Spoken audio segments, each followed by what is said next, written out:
Benvidos a unha nova edición de Lugo Poética, esta oportunidade que nos brinda, neste caso, a Secretaría da Lingua, Xeral da Lingua, o seu secretario, Valentín García, o que sempre teño a ben nomear cada vez que arrancamos pois unha edición, un recital de poesía desta Lugo Poética 2026,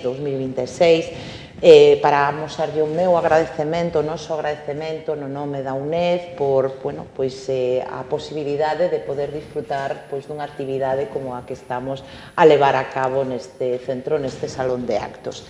A segunda parte do agradecemento vai sempre para o colectivo Egeria, como non pode ser de outro xeito, para o ben querido Xulio Xiz, que ademais nos fai honra coa súa presencia.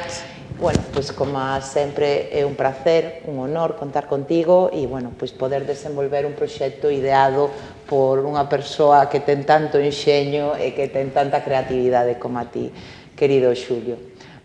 Como non, pois teño que lembrarme do noso presentador e conductor que nos leva polo camiño da poesía da man, moi ben guiados, Xosé Carlos Ulloa, moitísimas grazas, como sempre.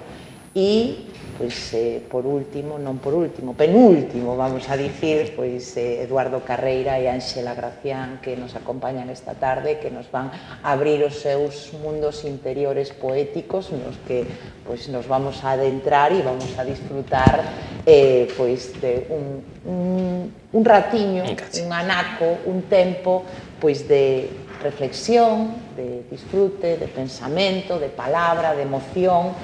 Así que, temos esta sorte de poder contar con vos esta tarde. Moitísimas grazas por estar aquí, benvidos e benvida a UNED. Esta é a vosa casa, a partir de agora xa podedes considerar. E, para calquer cousa, se queredes presentar un libro, calquer actividade, xa sabedes, aquí estamos nós para ofrecervos este salón de actos tan maravilloso no que temos a sorte de estar. Non me quero esquecer tamén de todas as persoas que nos acompañan hoxe presencialmente, dándonos o seu calor humano, e tamén as que están a través da nosa canle de YouTube, do YouTube. Aproveito tamén para pedirlle a todos os que están conectando e véndonos desde ali, a todos e a todas, que por favor que lle den a seguir esa canle, porque ali temos actividades moi interesantes. Grazas á persoa que vai poñer o toque musical para perfeccionar aínda máis, se pode, se cadra, este recital, esta tarde de poesía, Angélica da Riva. Moitísimas grazas por acompañarnos. E, un día máis, vamos a mergullarnos e a desfrutar da maxia da palabra, da maxia da poesía e da maxia da nosa lingua, que é o galego. Así que, benvidos, benvidas, boa tarde, boa poesía. Moitas grazas. Moitas grazas.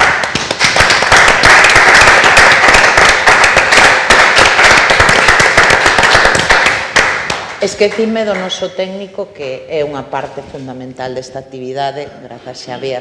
Sempre contamos contigo.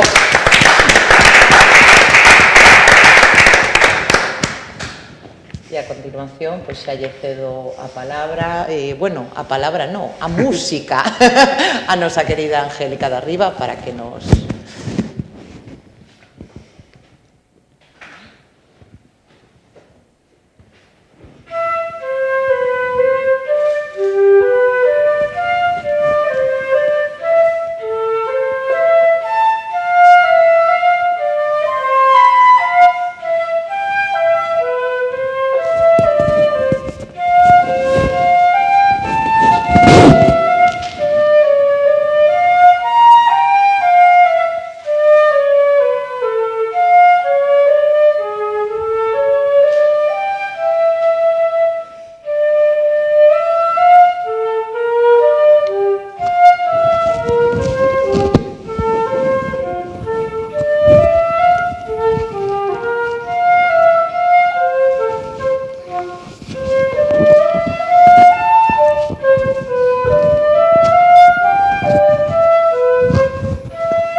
Bueno, boa tarde a todas e a todos os presentes, os que nos estades vendo pola nosa canle e os que nos veredes en diferido.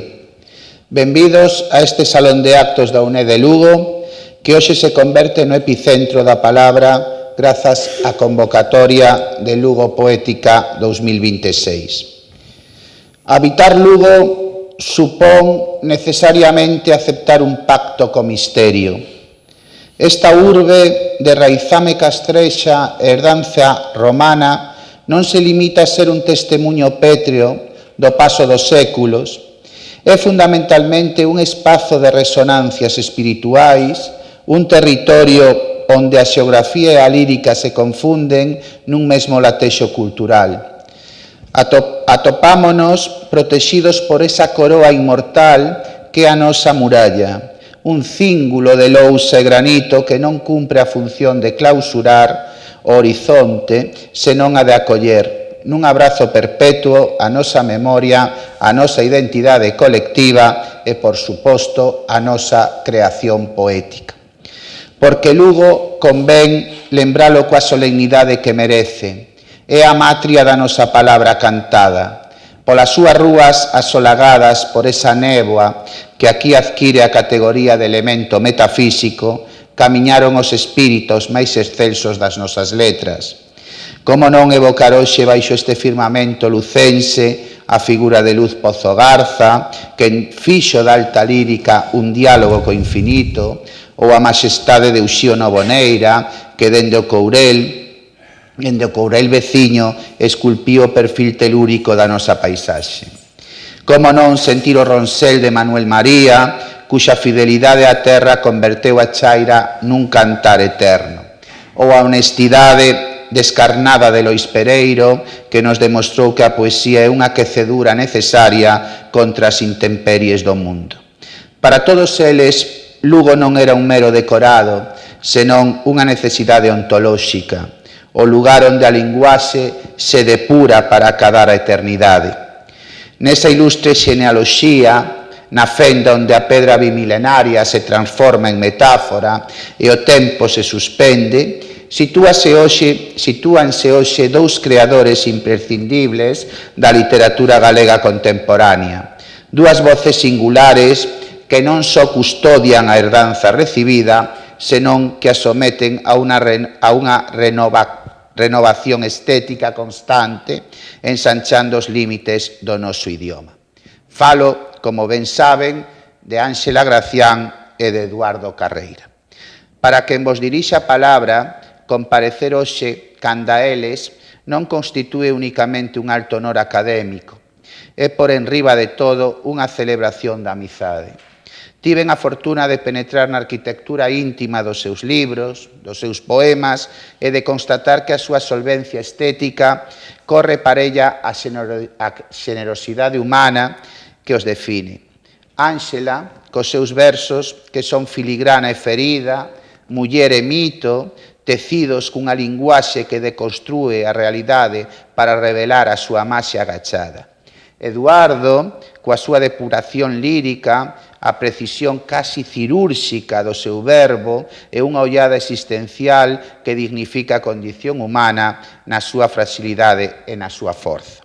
Ambos son o testemunho fidedigno de que a poesía en Lugo non é un exercicio de nostalgia, senón un organismo vivo que respira cos dilemas do noso século.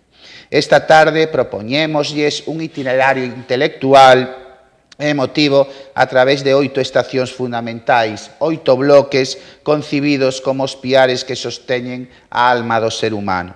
Escoitaremos os seus poemas, dialogaremos sobre a súa xénese e procurarase neste espazo de comunión que o cíngulo da nosa muralla se faga hoxe de versos.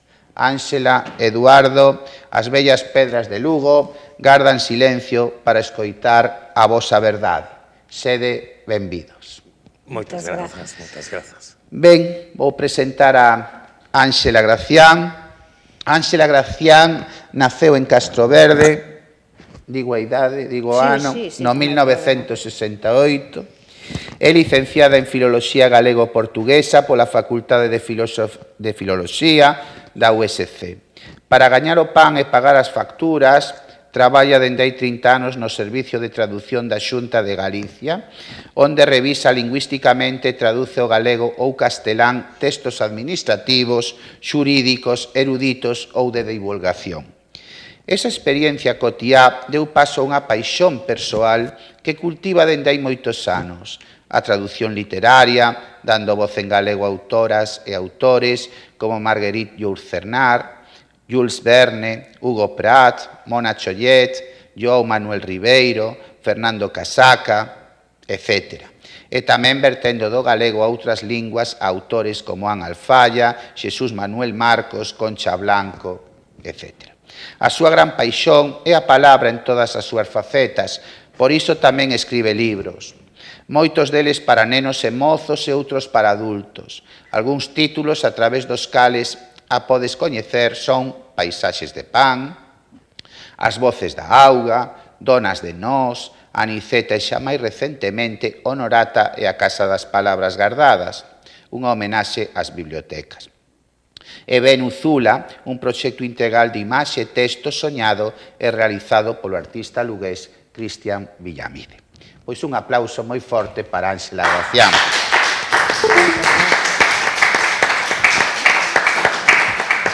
E agora vou vos falar un pouquiño de Eduardo Carreira López. Eduardo Carreira López é un artista polifacético, tamén nado en Castroverde, pero un pouquiño máis novo que a nós, verdade? Naciches no 1972. Sí. Despois de rematar a EXB, marcha para Lugo, onde cursa o bacharelato no Instituto Virxe dos Ollos Grandes. Logo dunha pequena incursión na Escola de Artes Ramón Falcón, este pintor aposta pola pintura autodidacta. Leva a cabo varias exposicións en Madrid, en Portomarín, en Ourense, en Lugo, en Castroverde, etc. No ámbito plástico fixo traballos de ilustración para Os nabos de Gracián, portada de O pracer da chuvia de Manuel Vázquez, portada de Minia, Amor Doe de José Estévez, do reverso da miña pel, de Sonia Melón, etc. Así como deceas de deseños de emblemas para asociacións culturais, de veciños, asociacións deportivas. Como escritor e poeta participa nunha morea de libros colectivos, como son Amor en carne viva, Os nabos de Gracián, Contos de Nadal e Esperanza, Paz e Liberdade, Camiño e sempre abril, Todas, Todos e Por un mundo mellor, e por último en Ouriceira. Colaborador e participante nos fanzines dos Nabos de Gracián, Ouriolos do Estramonio, e participante tamén en Xistral na revista cultural que fundou Manuel María. Pois ben, un aplauso tamén para Eduardo.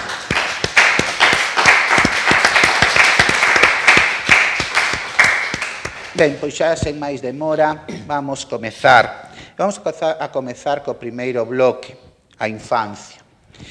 Iniciamos a nosa viaxe neste territorio mítico que o pensamento define como a verdadeira patria do home, a infancia. Trátase dese espazo anterior á cicatriz onde a mirada limpa do neno confire ás cousas un significado auroral, un tempo onde o asombro aínda non fora domesticado pola razón nin polo desacougo do tempo. Escoitamos os vosos poemas. Ángela, no apartado de infancia, vai nos ler Carriño de nabo e Forxáronme con palabras. E Edu vai nos ler A meu pai e tiña unha casiña branca. Así que, Ángela, cando queiras.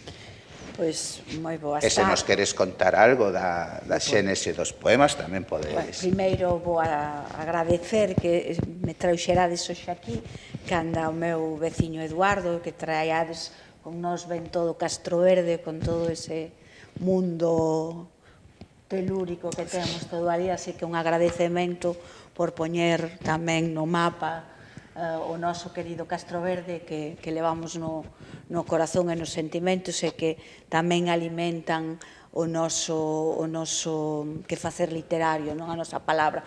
Eu do meu libro, cando se trata este tema da infancia, foime moi difícil escoller, porque realmente o meu único libro de poemas, que como dixeches na miña biografía, pois escribín máis para nenos e para rapaces, e esta outra última obra que é Sen xénero, de Benu Zula, e a Unicornia Branca, pois é toda unha reflexión alrededor da infancia e todo ese mundo que se forxa e que logo recuperas como adulta. Entón foime moi difícil escoller e precisamente escollín este Carriño de Nabo porque estaba recordando con un poema moi sinxeliño que ben podería ser daqueles textos de Rafael Alberti, de Marinero en Tierra, desa infancia máis primeira. Estaba recordando o meu avó tallando entregando aquel xoguete nunhas anos 70, primeiros anos 70, en que os nenos tiñamos poucos xoguetes. Entón, é un poema moi sinxelo, vou non a ler, pero ten esa homenaxe a ese avó, eses avós. Todo o libro é unha homenaxe a aqueles que te van forxando, e ten ese avó que tallaba como un ourive, con nabo e cos fungueiriños. Non sei se alguén dos que está no público ou alguén recorda aqueles fermosísimos que facían os avós, que eran esculturiñas en pequeno, tallando coa navalla o nabo. Creo que Manuel María probablemente, non o sei agora, pero tamén ha de ter algo así, porque Xosé Neira Vilas, non? Parece que como se as infancias, esas infancias rurais se detivesen no tempo. Ben, non me estendo máis con esta presentación deste poema tan breve que se titula Carriño de Nabo. Esa fun eu, que xogaba co carriño de nabo que me tallara abo Guillerme coa navalla de se barbear os domingos. Era un carriño de nabo pequeno e frágil, con rodas grandes e hipnotizadoras, coas que percorrer o meu mundo, anulando os valados dos mapas.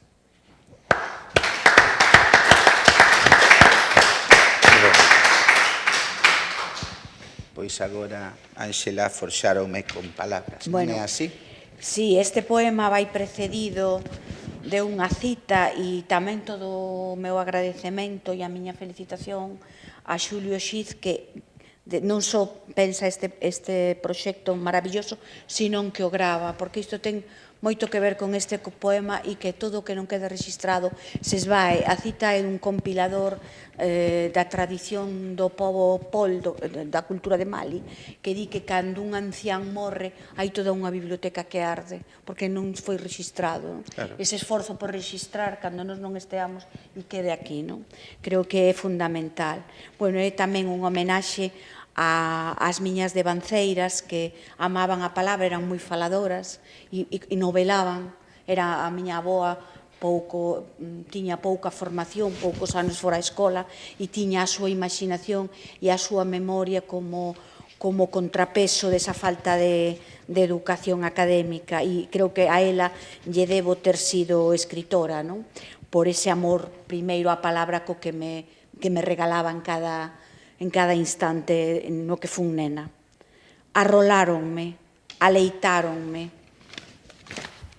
acaláronme, adormentáronme, forxáronme con palabras, contos e lendas, romances de ceo e cantigas de berce, catálogos de mentiras e adiviñas, as mensaxes dos paxaros, a fala dos animais, o esconxuro do trono e as 29 maneiras de lle chamar ao diaño, palabras de guerra, a do tío Manolo que nunca volveu e a de Ricardiño que sempre disparaba o aire, palabras de fame sentenciada naquel becerriño turrón que a boa anuncia agochou entre o trigo da tulla para que non llo levasen confiscado para Madrid, porque sabía que para sobrevivir en os seus debía permanecer na casa a súa carne. Por iso sopeixou berrando vencido polas ansias de mamar, e ela finxiu ter que recoller a roupa tendida. E logo non están oindo? Pois a bofé parece que trona. Os dous homes marcharon calados, circunspectos e tristes, a mirada baixa e o camión baleiro, levando nos ollos a alegría serena de quen sabe que non fixo o que lle mandaran porque se deixou conmover pola piedade. palabras de carraxe, aínda que a boa anuncia as disfrazase de súplica, cando falaba daqueles presos republicanos que, como nin abondo pan lles daban, viñan imploralo polas portas, porque só na nosa bola de centeo habían atopar as forzas necesarias para levantar o pazo do Xeneral Tella, esa aberración arquitectónica con pretensións de castelo que se envergonza da dor fachandea altiva tan preto da nosa casa. Palabras que ela me regalou e que eu hoxe traio ao presente como o noso río trae a auga.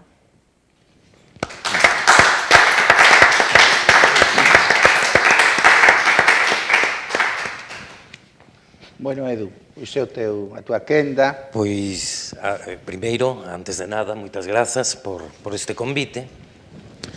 En especial a ti, Xulio, porque non contaba eu con isto. Ti contaches comigo. Xulio Xiz, Carlos Ulloa, grazas a Ana tamén, a directora, e a todos os que vos animasteis hoxe a vir por aquí a un cachiño de poesía. Pois vamos, non me quero enrolar moito. O primeiro bloque que é a infancia.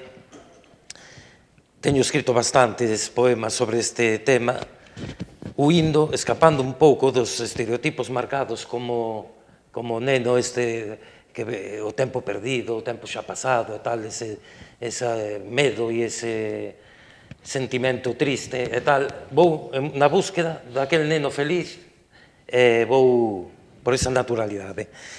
Non me enrollo máis. Vamos co primeiro poema, que este titúlase O meu pai. Desde o colexo ata a praza hai todo un bosque de recordos. Entre as túas dúas casas que tanto amaches, aló, naquel paraíso chamado Castro Verde. Barba branca no sorriso, garabata de no interior, sopra o vento a favor, aló polo castelo dormido. Poeta de versos eternos, mollado nas augas de Tarrío, que ven escorrentan o frío as verbas dos teus nenos. Camiñante da amizade clara, entregado ao teu colexio querido, deixaches un bosque sentido, o son da túa palabra. A ti, meu pai colorido, de cabelos brancos e corazón verde, o dolmen de marrondo, inerte, aínda che manda un bico.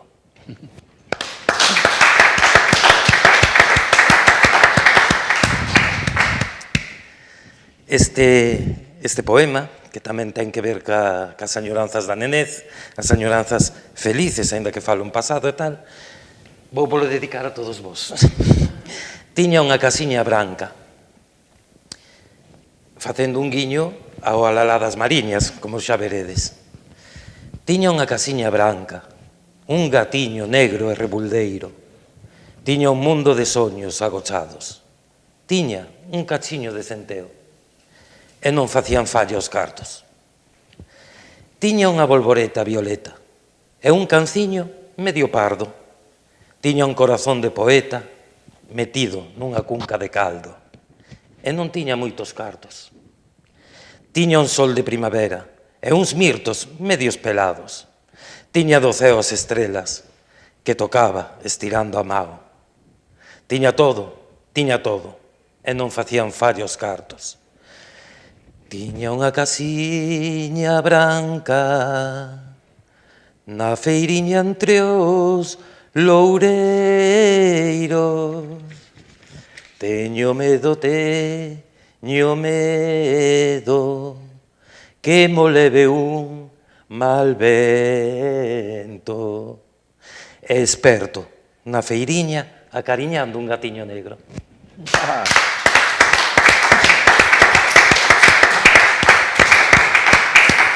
Grazas, Eduardo. Perdón un minuto, quero facer unha homenaxe ao pai de Eduardo, porque fun a súa alumna. Ese poema conmoveume, fixome recordalo, estaba ali sentada, realmente foi un dos primeiros profesores que tiven naqueles difíciles anos 70 que exercía outro modelo de ensino, de achegamento, de apaixonarse pola cultura, así que... Escapaba tamén dos quero que estereotipos. alguén que o coñeceu e o tivo de mestre o recorde aquí hoxe, porque creo que é o que podemos facer aqueles que nos ensinaron algo, agradecerles. Foi o causante de que eu me animara pola poesía, porque eu atopaba os poemas del por aí escondidos nos caixóns. Só era iso que... Eduardo, a túa poética tende a interrogar os misterios da existencia coa gravidade do adulto, pero eu que che coñezo ben, ás veces coa perplexidade do neno. Como se conxuga na túa escrita a madurez do pensador coa pureza daquela primeira mirada que tivo o mundo ante ti? Conxúgase dunha maneira natural porque o Eduardo que escribe é o Eduardo que pinta. E é a miña forma de ser. Entón, chegamos a unha simbiose entre eses recordos do pasado, ese sentimento todo tal, máis o neno que sigue medrando dentro de min, ainda que teña 100 anos, se chegou a eles. Pois, como vedes, a infancia, polo tanto, non é un estadio pretérito que abandonamos no camiño, é un estrato máis profundo do noso ser, a canle subterránea que segue alimentando a nosa sensibilidade. Grazas por devolvernos, grazas aos dous, por devolvernos a través da vosa alta lírica a inocencia do primeiro asombro. Moitas grazas. Ben, vamos agora co bloque 2, un bloque no que me atopo moi cómodo, a muller, non? Esa criatura maravillosa, especial, de verdade. Bueno, abordamos agora un eixo vertebral de indubidable trascendencia estética e política, a muller. Non como mero obxecto de contemplación mítica, senón como suxeito histórico, canle de transmisión da memoria, matriz de rebeldía e alicerce ético sobre o que se ergue a nosa literatura contemporánea. Escoitamos as vosas voces. Moi ben. Ahora vai empezar Eduardo. Ai, como que irades. Así cambiamos un pouquinho. Moi ben, moi ben. Eduardo vai nos ler A Carballeira do Vento e Vestidiñas de Prada. Moi ben. E despois Ánxelas, do seu libro Palabras de Pan, o que ela chama imaxe primeira e imaxe segunda. Así que... A Carballeira do Vento. Moran as ánimas da noite na Carballeira do Vento. As curuxas saben deso. Camiñan silenciosas polos ecos do arco da vella ao esmorecer a tardiña. As curuxas saben deso. E entran na noite escura, esa da Carballeira do Vento, collidiñas das mans, que xa son de madeira, igual que a noite, igual que o arco da vella, igual que o vento que sopra silencioso pola Carballeira das ánimas. E as curuxas saben deso.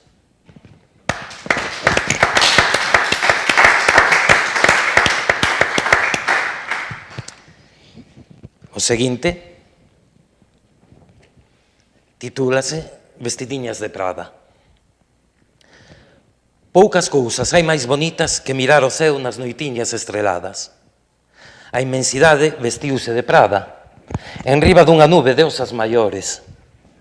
Choven en Andrómeda gases de imposíveis cores, retorcendo en espiral outra nova galaxia. Marmuran as deusas, que son creadoras, xogando no areal luminoso e elegante. As sombras dirán, cando é minguante, fagan xogo, milleiros de deuses destructores, que no taboleiro eterno das supernovas, buracos mouros paparán bellos soles. Deixando liberados aos verdadeiros amores, que voan polo bosque das infinitas follas.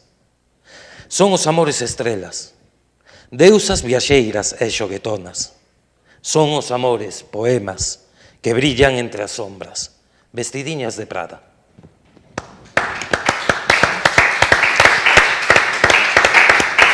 Moitas grazas, Eduardo.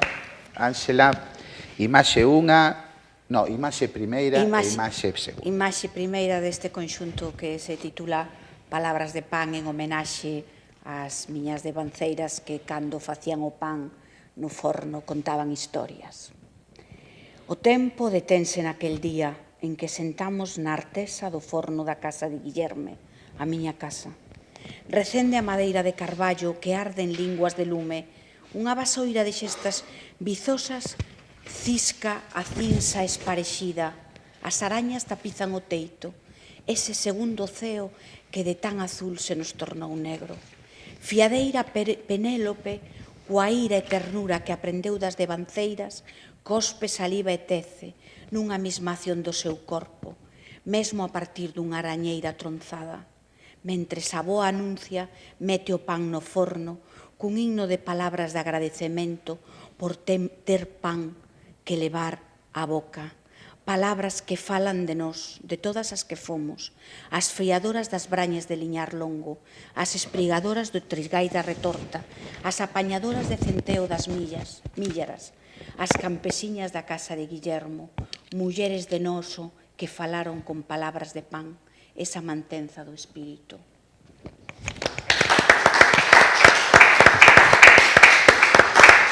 E esta é a continuación dese ciclo de poemas de homenaxe ao pan e ás palabras, e titula as Imaxe segunda.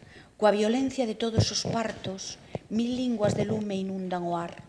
A algarabía de pombas brancas, as charamuzas ingrávidas voan a foutas cara ao teito, eslumecendo en lenes bafaradas de cinza que esfarelan nun lostre gustantío, mentras a boa anuncia enfía a vida como se enfía unha agulla coa que coser todo o que temos e que podemos levar canda a nós, porque é tan pequeno que cabe dentro dun fardelo. Que bonito. Que bonito, Ángela. Aínda que, bueno, o tempo é o tempo, pero necesito facerche unha pregunta, Ángela. A túa escrita eríxese con frecuencia como un espazo de xustiza poética para coas voces silenciadas das nosas ancestras. Sentes que o teu verso actúa como unha canle coral a través do cal falan as mulleres que te precederon na liñaxe do tempo e do sufrimento? Non o sentí así ata que escribín o libro, ata que o verbalicei. O libro naceu como pedíranme palabras para falar das infancias rurais. Claro, as infancias rurais dos 70 non teñen nada que ver cas doxe.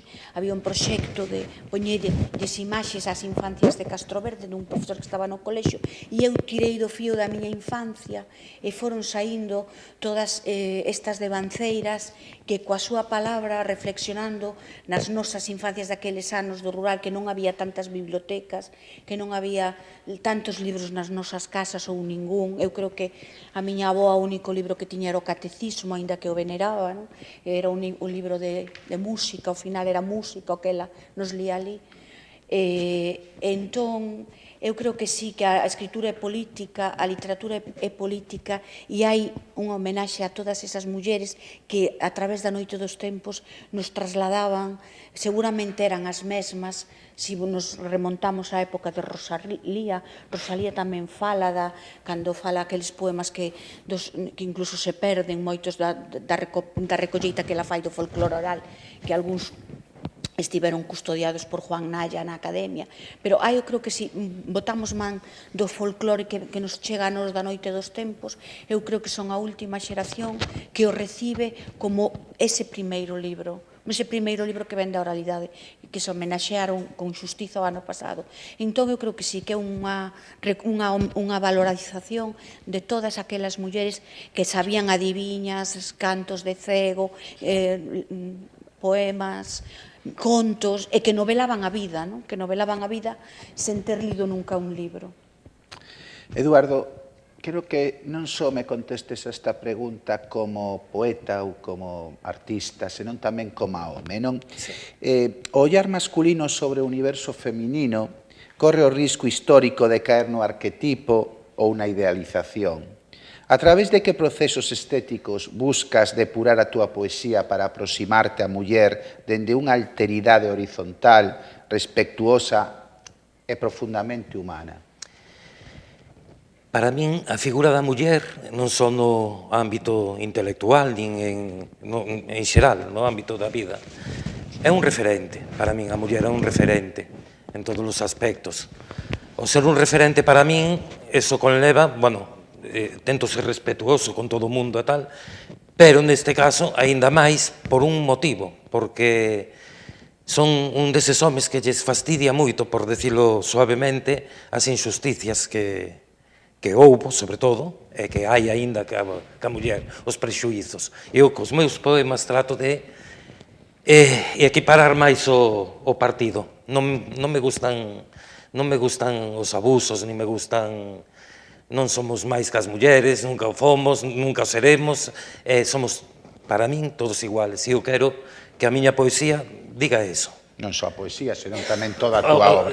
A miña maneira de ser, todo. Todo.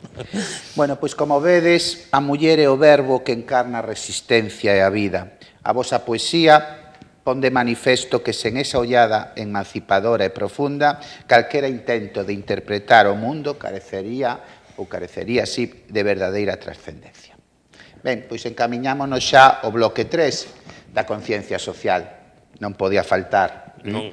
A literatura non pode ser un exercicio de fuxida, nin un refuxio alleo ao debir dos tempos.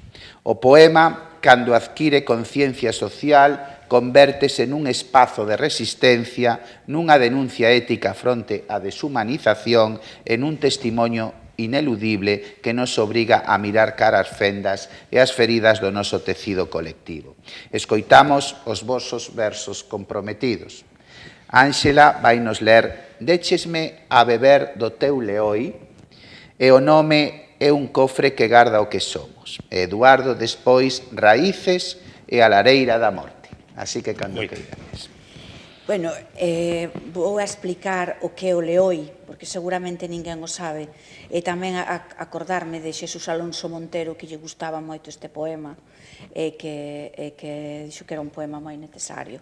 Miña avoa, que estamos todo o tempo falando dela, pero quizáis se mesturan no meu libro todos os temas, viña conmigo para que eu durmise, e rezábamos o Padre Nuestro en castelán.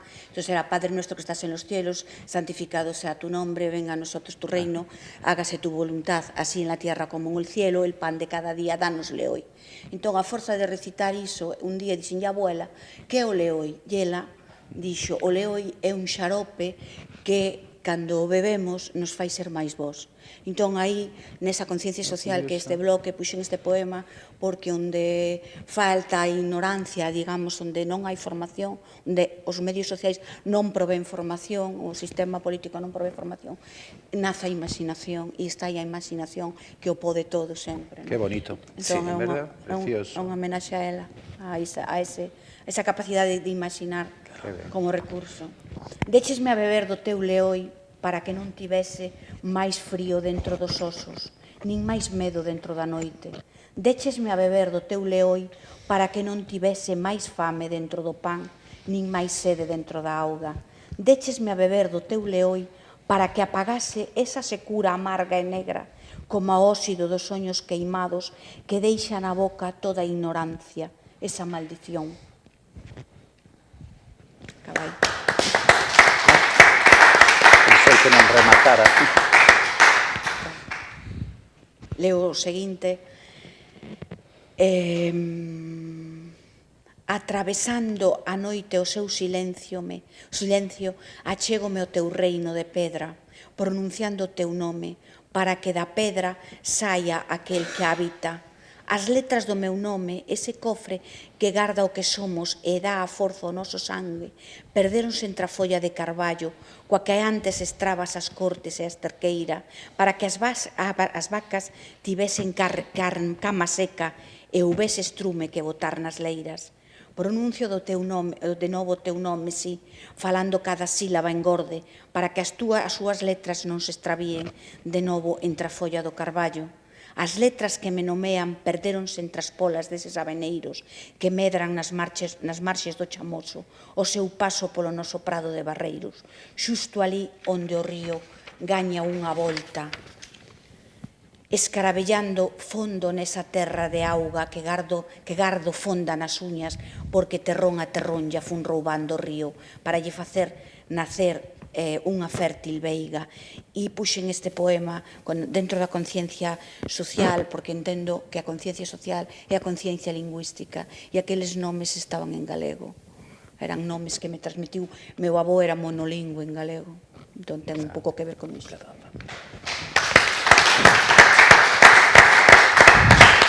Edu, cando queiras.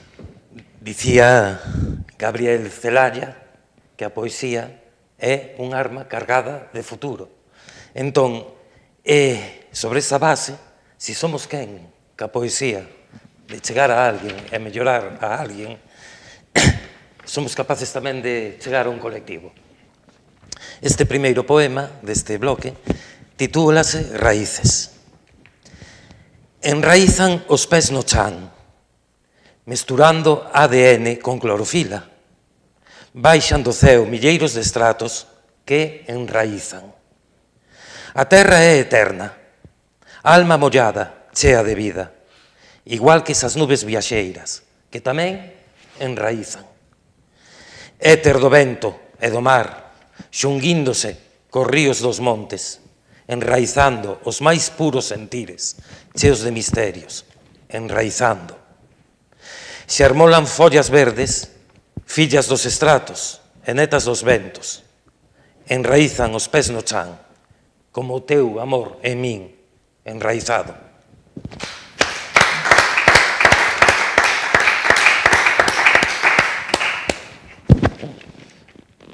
Este outro poema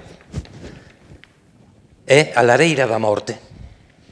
Este poema naceu un pouco moito dese medo que papei co altri, pero bueno, vamos a lareira da morte. No paraíso verde, o Edén. O Ulla, que non o Ulloa, o Ulla é un merlo fermoso e cantareiro, camiñante incansável e purificador, bicando primaveras vestidas de outono, como unha vea que latexa oxixenando o todo. Chegan as sombras escuras a escurecer. Planexan co río fogue en veleno, tóxico e mudo. Queren facelo calar. Construín unha lareira crematoria. Fume noxento que súan as sucias axilas desas sombras destructivas. Sempre están a escurecer. Saen miles de almas a berrar, o berro seco, loitando contra esa lareira da morte, negra sombra, dicindo non a unha matanza, sempre en Galiza, loitando por cada árbol que se armola follas novas, oxixenando, devolvéndolle ao río tanto ben, protexendo un futuro verde, é un ceo azul e branco, onde novos nenos e nenas serán vixiantes e protectores, custodiando coa arma do amor o respecto. O noso maior tesouro, esa nosa xoia que nunca poderán escurecer, nunca poderán escurecer.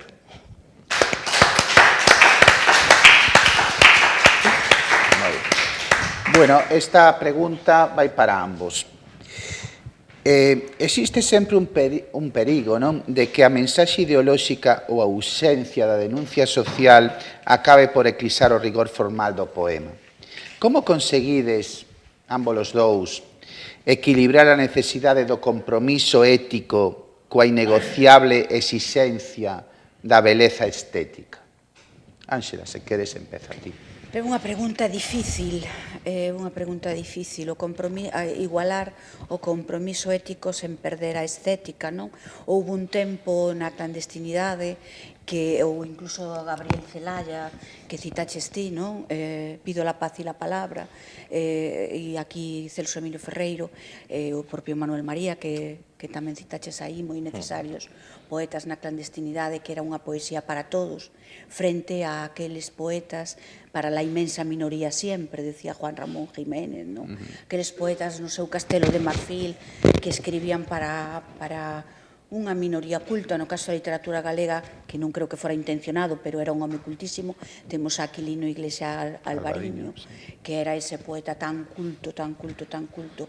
Eu creo que os poetas, eu non fixen esa reflexión cando escribín, a verdade.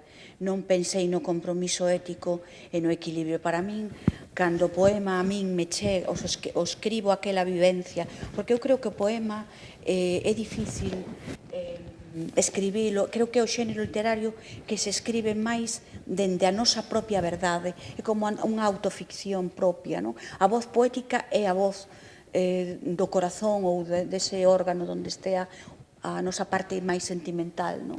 Entón, eu creo que a nosa mirada vai estar aí e cando consegues que ese equilibrio entre o sentimento que pos no poema reflicta, sexa denuncia social ou faga que a túa palabra en un sentido máis fermoso, máis idealizado, ou nesa mensaxe que chega como unha canción, apele ao sentido da xustiza do mundo, eu creo que o estás conseguindo, non? Pero é unha pregunta moi difícil, eu xa creo que non sabería explicala moito máis alá, porque creo que é algo moito máis intuitivo que Explícachela perfectamente. que reflexivo. Polo menos eu así o entendo. Eduardo, é para ti? Eu neste caso non podería añadir nada máis porque moito mellor dito por ela, pero penso exactamente Concordas totalmente con Ángela. Totalmente, sería... Moi ben, eu penso que o verso que interpela a realidade non busca compracer, senón espertar, non? Grazas por demostrar que a alta poesía non habita en torres de marfil, senón na primeira liña de defensa da dignidade humana. Vamos ao bloque 4, que é a lingua. Tampouco podía faltar. Entramos agora no templo da nosa identidade, a lingua, o idioma. O galego non é simplemente un instrumento de comunicación, senón é unha cosmovisión, unha herdanza milenaria que dota a nosa poesía dunha música única e dunha fondura metafísica singular. Escribir nesta lingua é un acto de soberanía e fidelidade existencial. Escoitamos a música das nosas letras. Así que Ángela vai nos ler Aínda que non deixei atrás aquel tempo e Paisaxes de Borrancho.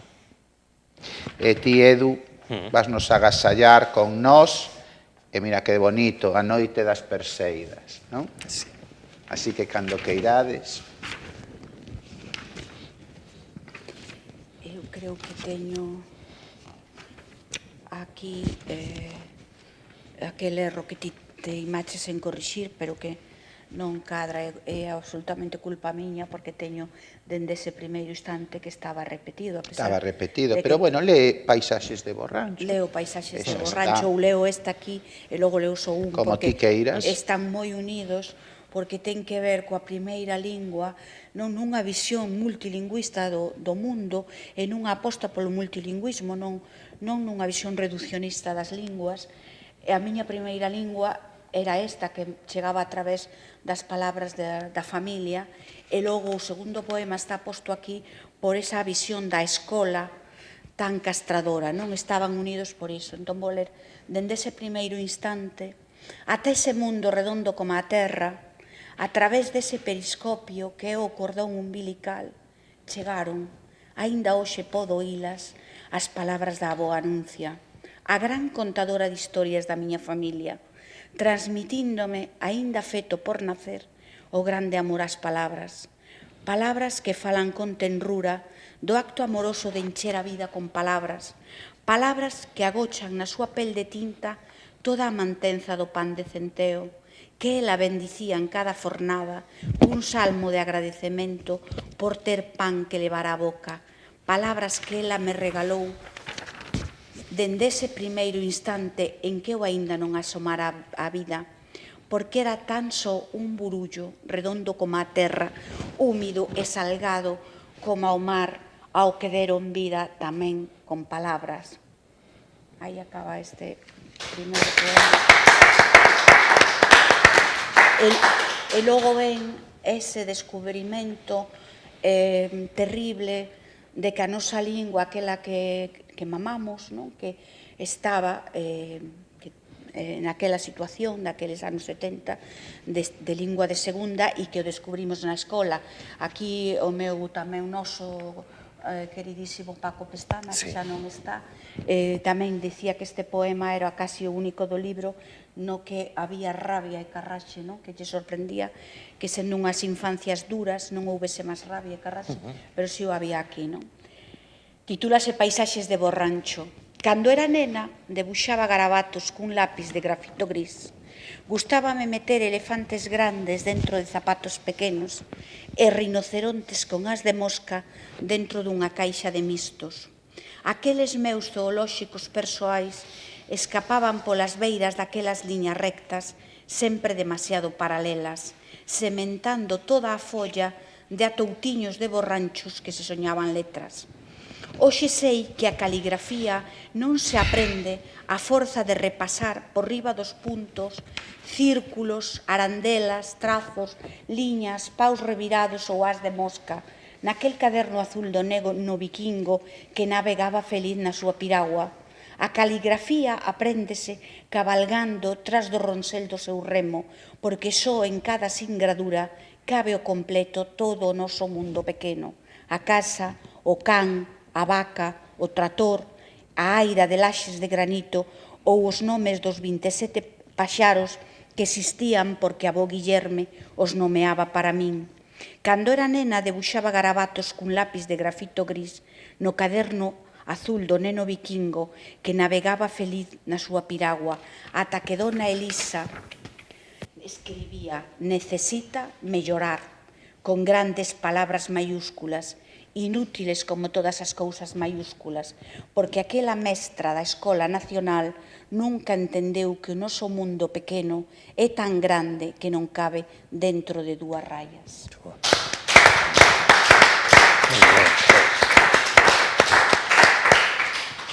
Edu? Moi ben, eu brevemente apunto que eu elixo galego dende o punto de vista do fermoso que é, primeiro, como unha vía de relacionarme poéticamente, sobre todo, non só na escrita como lingua, sino na fala, porque iso é o que é o poema, é unha fala, é unha canción. Está moi correlacionado ca música. E vou con este poema, titúlase así, Nós.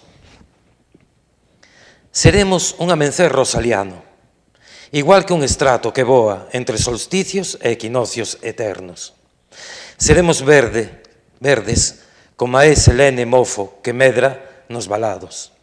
Seremos eternos, seremos, sí, creadoras e nais, xermolando poemas que nunca ficarán calados. Seremos viaxeiros, seremos etéreos, como a cerna, duros e persistentes, como o mar, igual que o ceo, eternos, sí, eternos. E seremos edra e vento, auga pura, estramonio alucinóxeno. E seremos tempo, sí, seremos. Voadoras ás, viaxeiras e arraigadas, e verdes como cuadriflogios. Como as estrugas seremos verso, seremos amor. E cando toque atravesar a porta de Tannhauser, seremos pó, mas seremos eternos. Poetas, boas e xenerosas almas, percorrendo esta terra petroglífica, como os estratos namorados, e volvendo a ela como os bicos etéreos, eternos, sí, seremos. Seremos nós, seremos sempre nós.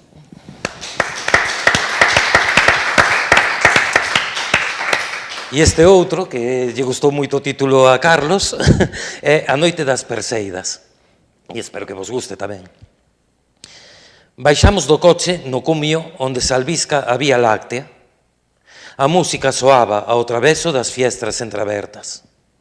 Pedinche que pecharas os ollos. Collinte en brazos e o compás de Leonard Cohen pedinchos abrir. Ali foi onde coñeciches as estrelas. E ali mesmo é onde morrín de amor por enésima vez. E ao morrer vexo as vidas pasadas. Ourense, Cebreiro, Sarria. E morro de novo en cada flor arrincada para ti. Igual que cada estrela, cada unha desas que fixo fogos artificiais para ti, xusto por debaixo da Vía Láctea.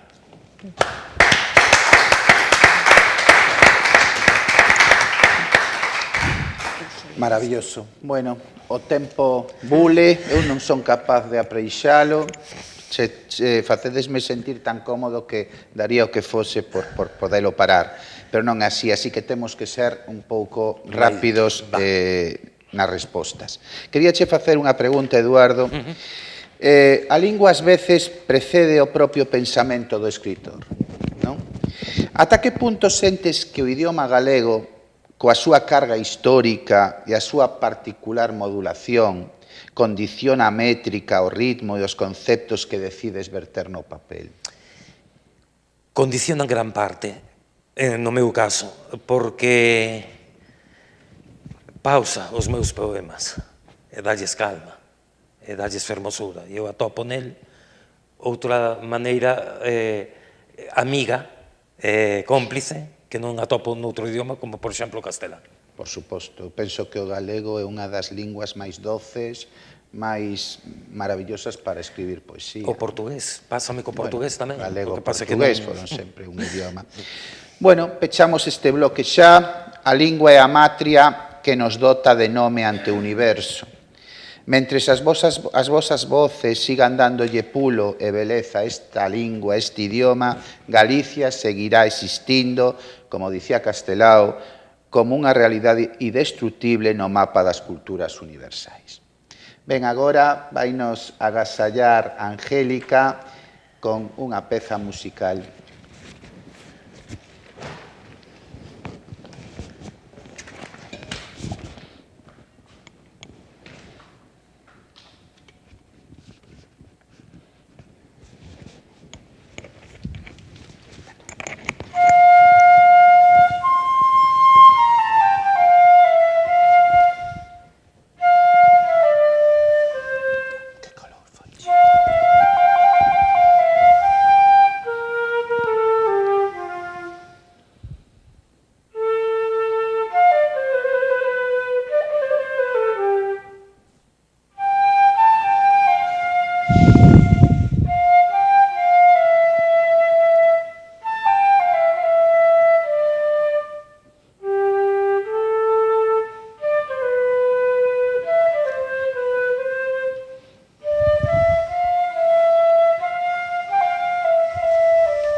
Ben, pois agora entramos no bloque quinto, o amor.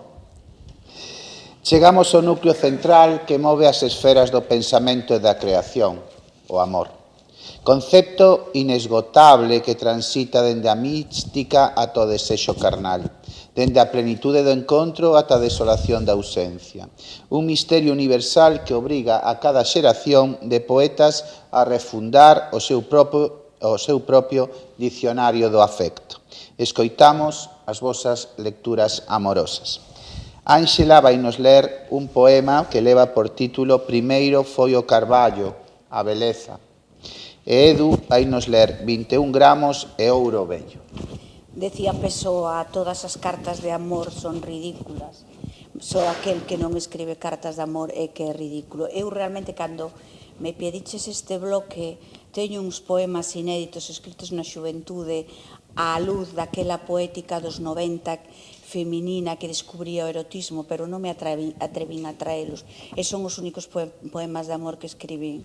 Hoxe, con case 60 anos, vexos, non sei, non me atrevería a lelos aquí, están inéditos, titulábase O uvear das lobas, porque escribíamos poñíamoslle palabras ao erotismo naqueles 90. Entón, trouxen, hai moitas maneiras de amor, e o poema que máis me recordaba o amor que eu sinto polos carballos, sinto unha coral, que trouxen os carballos, porque o amor e a beleza van unidos, e por iso trouxen este poema, que non engarza tanto coa temática dese amor carnal ou dese amor como sentimento que nos eleva, pero sí desa sensación de beleza que nos enche de amor. Entón, por iso este poema. Eu teño un poema ao Carballo, porque diante da miña casa casi o primeiro que vin foi os Carballos, non? Eu chámolle os sentinelas da matria, non? Pero bueno... Os sentinelas da beleza, da beleza, da ecoloxía, da paisaxe, do país, da matria. Non se concibe Galicia sin as carballeiras, dende ese profundo amor, o Carballo leu este poema. Pois veña. Os carballos son para min a máxima imaxen de beleza posible. Eses carballos altivos e desafiantes que no medio e medio do monte se erixen entre toxos, fentos e queirogas, aceptando liques no seu tronco e paxaros nas súas polas. Sucedeu na infancia, cando eu era unha neniña vinda ao mundo, vin dende aventado meu cuarto, emerxendo coa súa intensa beleza ancestral os carballos do monte, que anegaron de frondosidade verde o meu barrelo, tatuando para sempre na miña retina a imaxe dun carballo rexo como máxima concentración da beleza posible.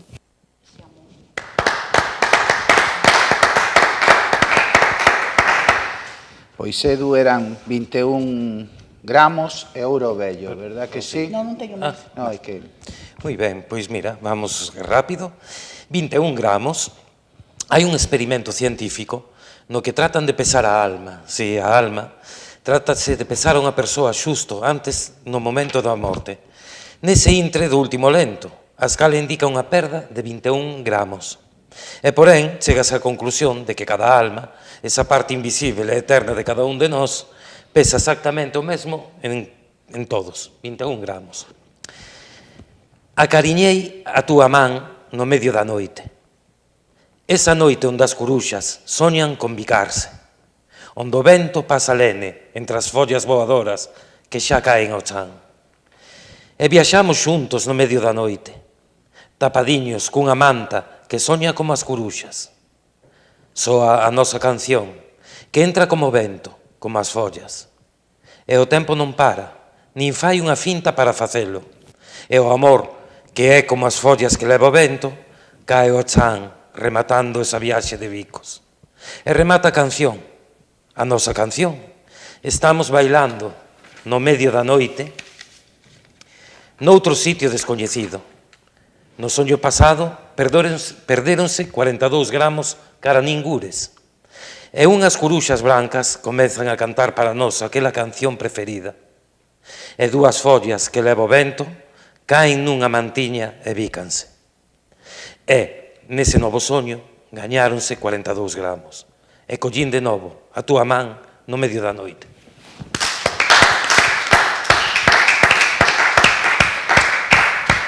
Este outro, ouro vello, comeza así. Cae a noite alén da fiestra, e a rúa mollada escurece as últimas sombras que camiñan cansas. Pingas brillantes deitan ouro vello nos cristais estáticos. Debuxan regos, vencidos e lentos, e todo entra nun silencio calado. O mundo, ali fora, é unha lene pausa entregada á oscuridade. Os ídolos xa son de barro crevado, espallados anacos de terracota que tamén esvaran polo cristal. Mentres as pingas chorosas e brillantes deitan ouro vello nos cristais estáticos, agora por dentro, convidando a viaxar a terras de Morfeo, a ir ali contigo, xuntiños, xunguidos, collidiños da man da noite.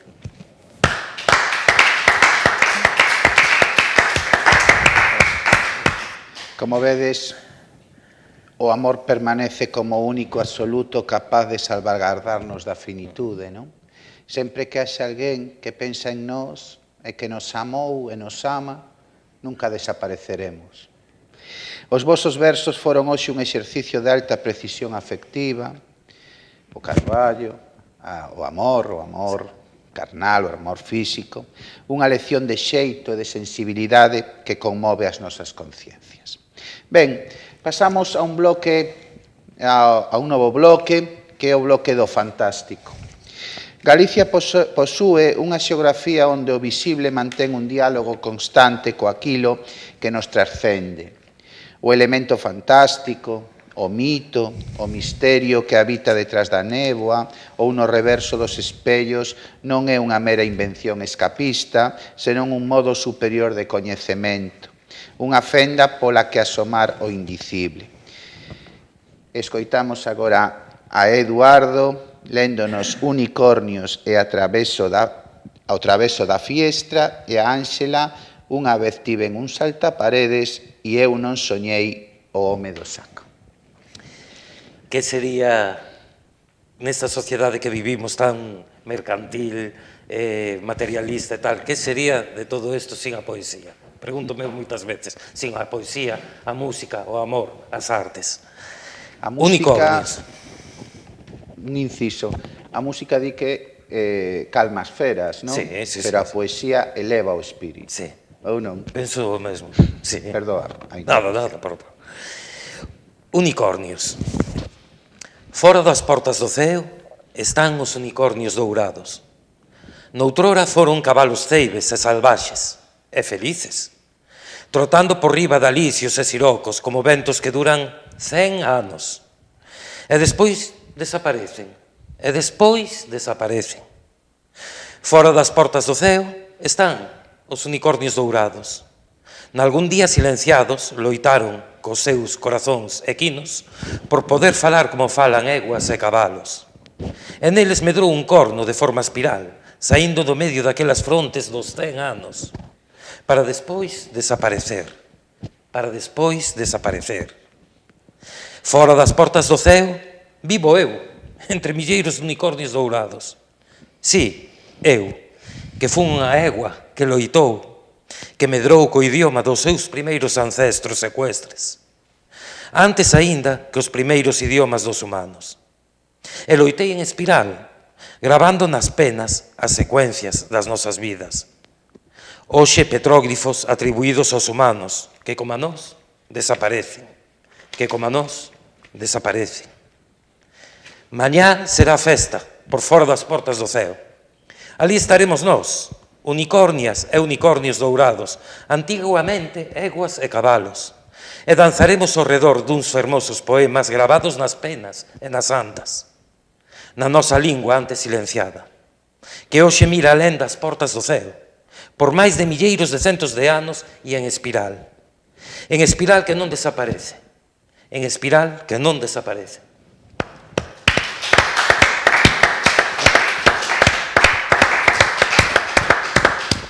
Imos rápido, o travieso da fiestra dourada.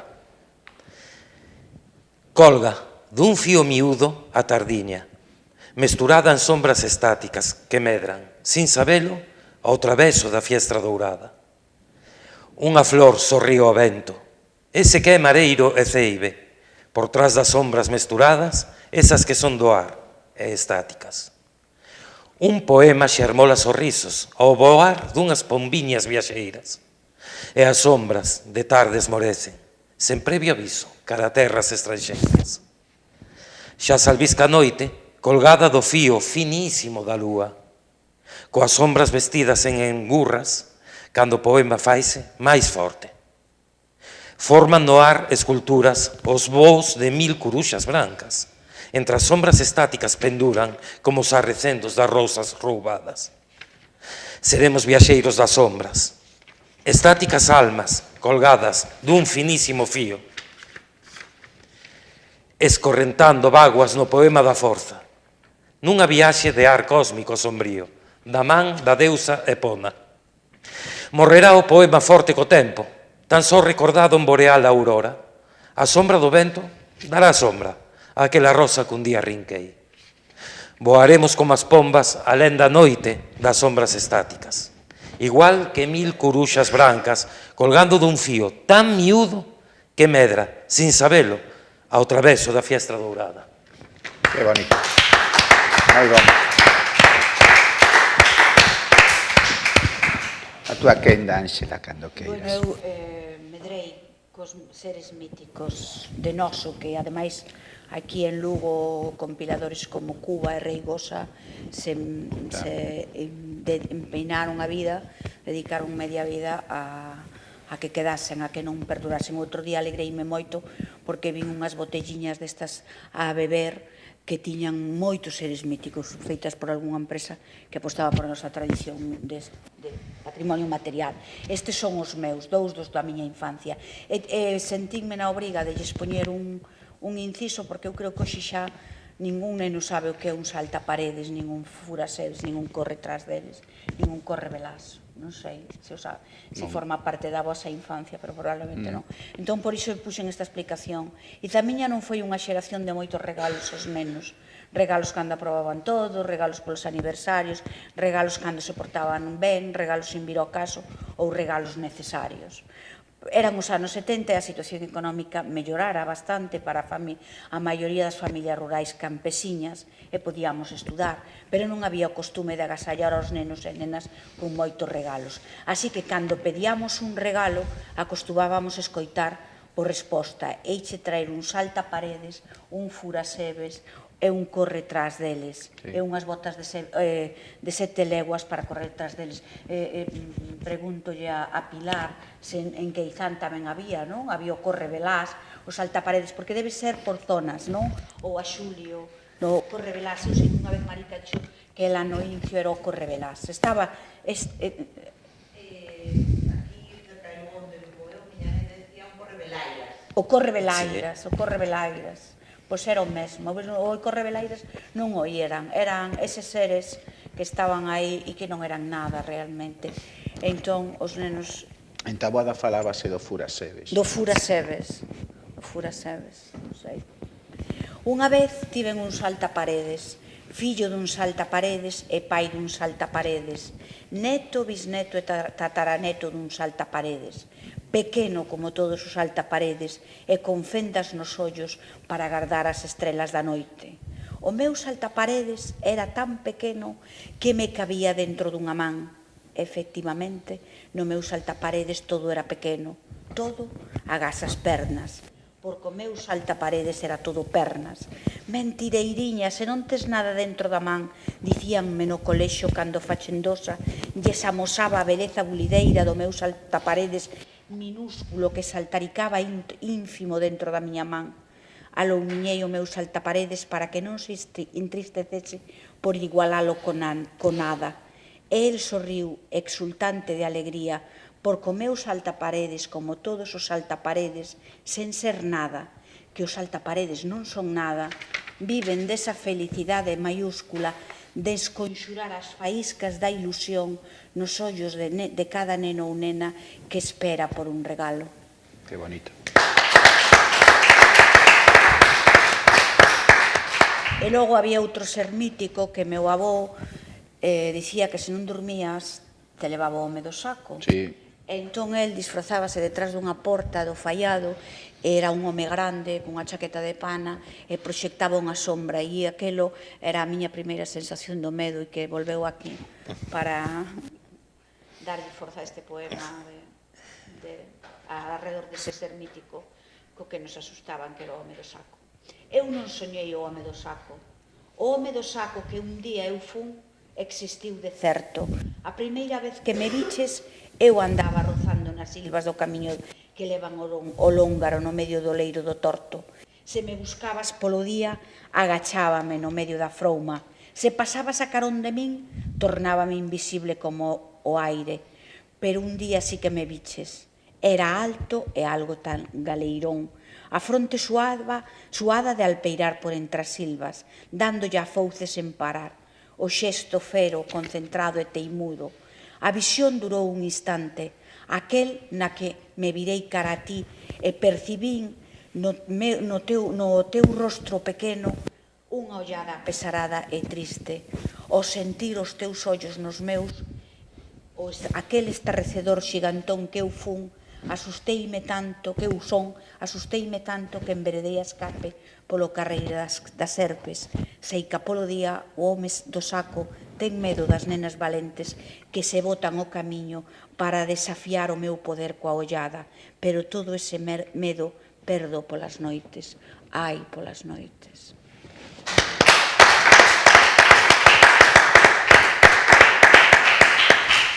Claro que sí, porque a realidade é infinitamente máis ancha que as nosas certezas racionais. Grazas por abrir coas vosas chaves poéticas as portas que comunican este mundo co reino do inefable. Ben, vamos a tratar o bloque 7, a terra nai, o noso útero natalicio, o noso berce nacente, non? Dedicamos este espazo á noción da terra, á noción de matria física e espiritual, o territorio que nos configura, a paisaxe que non é un simple fondo, senón unha extensión do noso propio corpo. Dende o Courel ata as chairas lucenses, a terra nai reclámanos e danos unha orixe. Somos uns privilexiados. Escoitamos os vosos poemas telúricos. Ángela, empezaste agora con aprender a alpeirar costa arriba e o humilde homenaxe a Wisława Szymborska. Leo este, xa que somos dous castroverdeses que temos a honra de estar aquí poñendo a Castroverde no mapa, leo este, que fala de Castroverde. Aprender a alpeirar costa arriba foi o oficio da infancia. Sucedeu nos carreiros que levan a ese monte de noso que na banda de Acó se chama Virtueiros, Castroverde, a orixe. A súa luz aínda fulgura azul no cristal da memoria, dun azul febreiro, frágil e esquivo, de luz en intemperie, que se extravía no bosque, furando a escuridade impenetrable no máis mesto da carballeira, ali onde o vean as raíces. Luz que anega a pupila dese fulgor azul que é antídoto contra a morte. Da forza desa luz forxouse a nosa esencia. E aí acaba o poema. E eu este realmente non sei se está ben aquí, porque é un poema moi longo e é unha concepción da terra como telúrica, non? Se queres leo no dos sentimentos, porque falo un pouco da morte e damoslle paso o de Edu, porque este é longo. Moi ben. Bueno. Ou podes ler algunha estrofa. Ben, logo Edu le ti Arde en Macondo e a Rúa de Pedra. Moi ben. Arde en Macondo. Palabras desencadenadas que fican tan mudas como caladas. Eidos ermos e abandoados. Flores estradas entre toxos queimados. Arde en Macondo. Melodías de catedral insonoras. Xa non cantan as carricantas ao son das liras. Hai flores estradas entre toxos queimados. Arde en Macondo. As cariñas perderon o tacto. Os bicos eliminounos a tempestade. Fotos en negro do ceo da cidade. Hai moitas flores estradas entre toxos queimados. Arde en Macondo. Hai que aprender a soñar estando esperto. Hai que dormir para recordar que todo o falso foi certo e así poder cantar collín, collín, collín, toxos e flores e pensamentos, palabras amorosas que leva o vento. Chove en Macondo, meu doce amor, cando soño.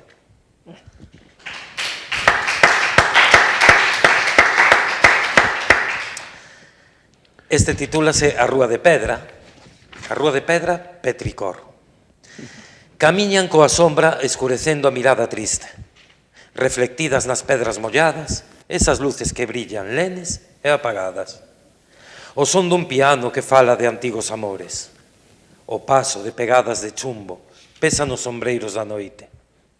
Perdidas almas polas sogas da mentira. Estas rúas non son máis cunha inhóspita selva para os corazóns puros. Baixan os soños cara a noite, desde este ceo de pedras molladas reflectidas por este inferno de chumbo.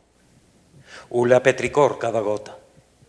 Pingan miudiño e sentan naquela porta onde noutrora houbo bicos. A noite invade o silencio dun piano xa calado. As pegadas xa descansan e o corazón soña. Xa se albisca a sombra que camiña iluminando e o vento danza baixo a luz amarela cálida daquel fermoso farol. É todo amor, é todo un soño. Unha viaxe con destino a ese portal dos bicos, onde se perde a lúa. Entre pedras molladas e pegadas de chumbo, onde soa a melodía do teu piano, desde a túa fiestra a miña. Petricor melódico deste amor soñado.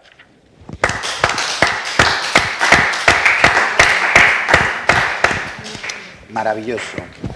Somos en esencia terra que camiña, que lembra e que ten a facultade de falar. É un privilexio constatar que a nosa xeografía atopa nas vosas mans unha representación tan fidedigna e elevada. Bloque 8, Sentimentos, derradeiro bloque de hoxe en Lugo Poética.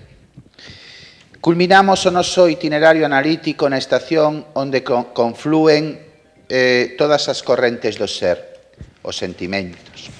A melancolía, o valor do medo, a exultación da alegría ou o peso da quietude.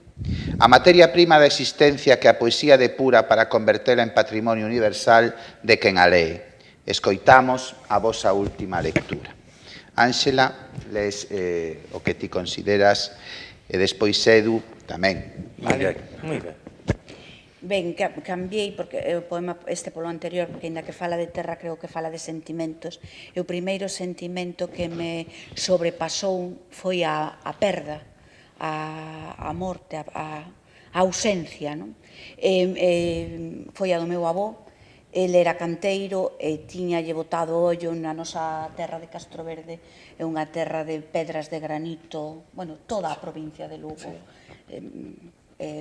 Cada montaña son outras construccións xeolóxicas, pero nesta zona de por aquí son grandes bloques de granito. E el tiñalle botado o ollo a un penedo que a min me parecía inmenso, e ia e poñíalle cuñas para barrenalo, e non se daba atrevido con aquel penedo. Ese penedo aínda hoxe ten aquelas cuñas que el lle deixou, non? E eu cando as vexo, realmente aínda me embarga aquel sentimento de nena que acompañaba e aquela impotencia del ante aquel penedo tan inmenso. Entón, lín unha vez nunha poeta polaca un libro que se titula O universo dentro dun grande area, unha poeta polaca que se chama Wisława Szymborska, que me gusta moitísimo, e que di: chamo a porta dunha pedra, son eu, déixame entrar, non teño porta, di a pedra. Entón eu pensei naquel penedo do meu avó, imaginei no ali dentro, escribín isto: chamo a porta da túa casa de pedra, quen vai? Son eu, abre. Agora vivo aquí dentro e non existe ningún regreso, nin sequera por un instante o corazón da vida. Chamei outra vez a porta da túa casa de pedra. Quen vai? Son eu, abre. Aquí dentro non podes verme. A miña cara mirarate de fronte, pero sempre me verás de costas. Chamei de novo a porta da túa casa de pedra. Quen vai? Son eu, abre. Este lugar non che gustaría. Aquí dentro hai salas fermosas, pero están baleiras. Aquí dentro nunca resoan os pasos de ninguén. Mesmo nin eu, aquí dentro teño pés, porque non hai espazo para andar.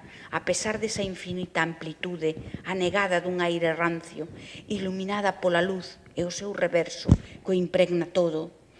Cansa de esperar a que volveses, chamei unha vez máis a túa porta da casa de pedra, da túa casa de pedra.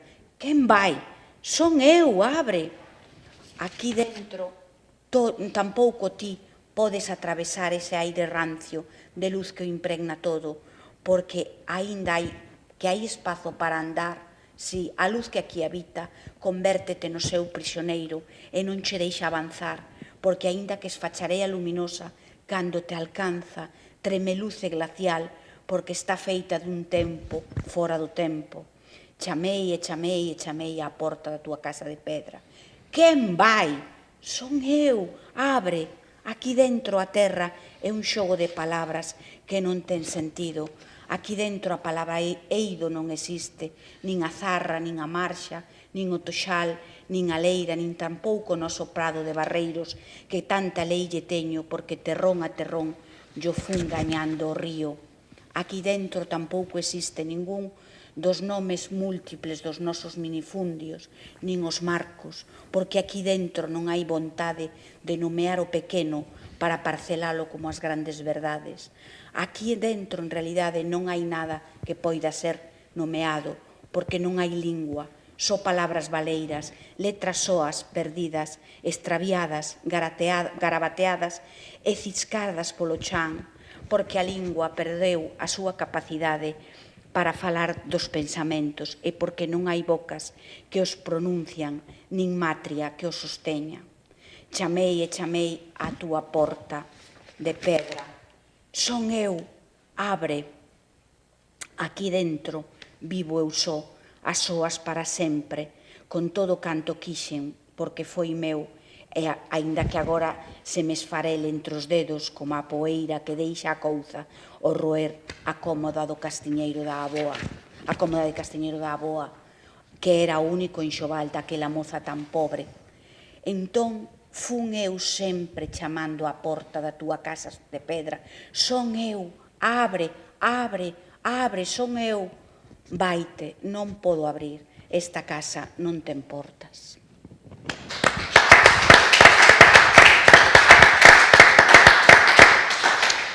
Edu vai nos ler agora antigos xilófonos hebreas allenas. Moi ben.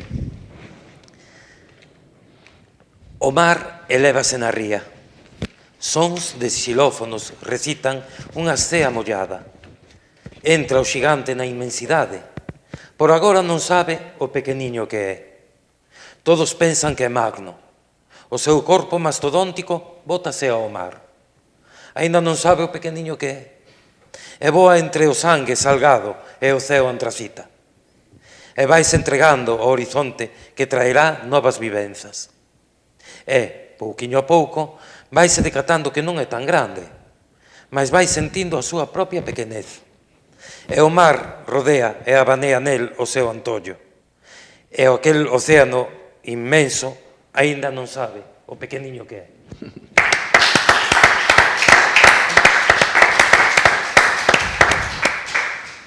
Breas alleas. Precipitouse de novo outra noite sobre o meu lombo. O maldito frío queimou a miña pel interna con breas alleas. Esta noite non cantaron as curuxas. Foi unha noite escura. Desas as que non veñen nin os soños. E as miradas, antes xeitosas, morreron adorando brasas alleas. Esperei a que marchara o ruído e o frío. Esperei outra noite máis e nin a curuxa me veu a cantar. Todo morre na terra dos mediocres. E salín dali correndo, chorando e correndo, e soñando cunha nova noite quentiña, con curuxas e sen ruídos, e sen queimaduras por breas alleas. Bueno, rematamos solamente cunha pregunta. Sí. Ángela, se tes que definir a túa poesía cunha soa palabra, cal empregarías? E despois tocache a ti. Memoria. Memoria. Curuxa. Pase cunha... A figura da curuxa vai... Eu pinto, dende toda a vida pinto e tal, e vai... É que se pinto un carballo vai unha curuxa, e se pinto un coche vai por ali volando unha curuxa. A coruxa era a sabiduría. Sí, De todas maneiras é moi difícil definir cunha súa Xa. palabra, non? Pel, memoria... Bueno, os sentimentos son a cartografía invisible da nosa humanidade. Grazas por trazar con tanta sabedoría e pulcritude este mapa que hoxe nos axudou a recoñecernos a nós mesmos no espello das vosas verbas. Ben, agora é o tempo da música, vale? Antes do peche xa do acto. Angélica, moitas grazas.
Ben, iniciábamos este serán evocando a marxa bimilenaria de Lugo, ese cíngulo sagrado da nosa muralla que nos abraza e nos confire identidade.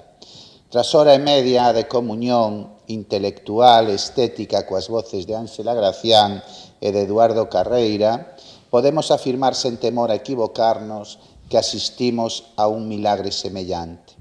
A poesía, cando posúe a verdade e o rigor que hoxe aquí se manifestaron, actúa de igual xeito que a nosa pedra antiga. Rodéanos, íllanos do balbordo estéril do mundo exterior e ofrécenos un acubillo inexpugnable de beleza e de trascendencia.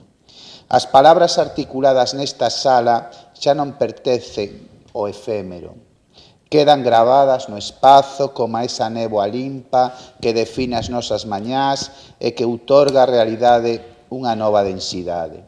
Hoxe viaxamos pola infancia, reivindicamos a xustiza da muller, comprometémonos coas fendas sociais, habitamos a casa da nosa lingua, conmovémonos co amor, penetramos no misterio do fantástico, pisamos a terra nai e desciframos os sentimentos que nos configuran. E fixémolo da man de dous mestres que fixeron da súa amizade unha prolongación da súa xenerosidade literaria. Ángela, Eduardo, grazas por espir as vosas almas con tanta elegancia, por honrardes co voso talento o programa de Lugo Poética e por demostrarnos que a creación poética galega goza dunha saúde intelectual e formal incontestable. O noso agradecemento máis sincero a UNED por prover o espazo para este encontro, a Xulio Xiz, representante do colectivo Exeria, a Valentín García como secretario xeral da Lingua, e, por suposto, a todos vostedes, os presentes, os que nos estades vendo e os que nos veredes, que creo que non foron meros espectadores, senón cómplices necesarios desta cerimonia da palabra. Podedes saír deste recinto coa certeza de que mentres existen poetas coa honestidade e a altura de Ángela e Eduardo, a luz das nosas letras seguirá lumeando o porvir con total esplendor. Que a poesía os siga abrazando nesta noite lucense. Moitas gracias. Moitas gracias.